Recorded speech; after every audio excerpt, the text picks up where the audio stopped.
Punalur KSRTC ഡിപ്പോയിൽ അപകടത്തിൽപ്പെട്ട സ്ത്രീ മരിച്ചെന്ന് കരുതി സമരം ആരംഭിച്ച് യൂത്ത് കോൺഗ്രസ്.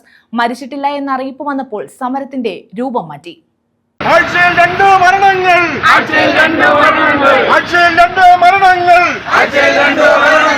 ആളെക്കൊല്ലും ബസ് സ്റ്റേഷൻ യാത്രക്കാരെ കൊന്നിടും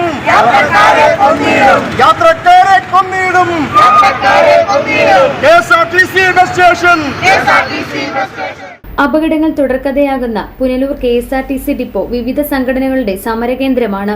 പുനലൂറുകാർക്ക് സുപരിചിതനായിരുന്ന കാഞ്ഞിരമല നിവാസി മണി എന്ന മുരുകേശൻ ജൂൺ 19 ട്രാൻസ്പോർട്ട് ബസ് തട്ടി നിലത്തു വീഴുകയും ബസ് കാലിലൂടെ കയറിയിറങ്ങി ഗുരുതരമായി പരിക്കുപറ്റി മെഡിക്കൽ കോളേജിൽ ചികിത്സയിലിരിക്കെ മരണമടഞ്ഞ സംഭവത്തെ തുടർന്ന് വലിയ പ്രതിഷേധമുയർന്നിരുന്നു. ദിവസങ്ങൾക്കുള്ളിൽ ആക്രിപറക്ക് ജീവിച്ചിരുന്ന കവിത എന്ന സ്ത്രീയുടെ കാലിലൂടെ ബസ് കയറുന്ന സംഭവവും ഉണ്ടായി. ആശുപത്രിയിൽ ചികിത്സയിലുള്ള കവിത മരണപ്പെട്ടു എന്ന അഭ്യൂഹമുണ്ടായപ്പോൾ തന്നെ യൂത്ത് കോൺഗ്രസ് പ്രവർത്തകർ ഡിപ്പോയിൽ സമരം ആരംഭിച്ചു. എന്നാൽ സമരം നടന്നുകൊണ്ടിരുന്നപ്പോൾ കവിത മരിച്ചിട്ടില്ല എന്ന അറിയിപ്പ് കിട്ടിയതിനെ തുടർന്ന് ഡിപ്പോയിൽ പ്രവർത്തിക്കുന്ന ക്യാന്റീൻ അടപ്പിച്ച് സമരം അവസാനിപ്പിക്കുകയായിരുന്നു യൂത്ത് കോൺഗ്രസ്. 1/1/2024 വരെ മാത്രം പ്രവർത്തിക്കാൻ ലൈസൻസ് ഉള്ള സ്ഥാപനമായിരുന്നു ഇത്. കഴിഞ്ഞ ഒരു വർഷവും 7 മാസവുമായി ലൈസൻസ് ഇല്ലാതെ പ്രവർത്തിക്കുന്ന ഈ സ്ഥാപനത്തിൽ നിന്നാണ് ആളുകൾ ഭക്ഷണം വാങ്ങിച്ച് കഴിച്ചുകൊണ്ടിരുന്നത്.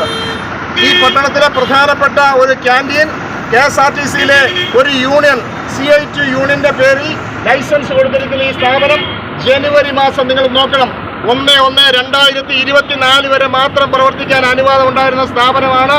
കഴിഞ്ഞ ഒരു വർഷവും 7 മാസവുമായി ഇടതുപക്ഷ നേതാക്കന്മാരുടെ അനുമതിയോടുകൂടി വ്യാജമായി പ്രവർത്തിച്ചുകൊണ്ടിരുന്ന ക്യാന്റീനാണ് ഇവിടെ പ്രവർത്തിക്കുന്ന. ഈ ക്യാന്റീൻ ഇപ്പോൾ അടച്ചുപൂട്ടും.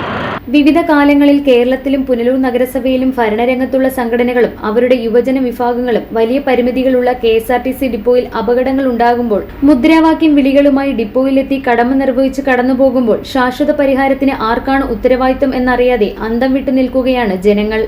News bureau, Punalur.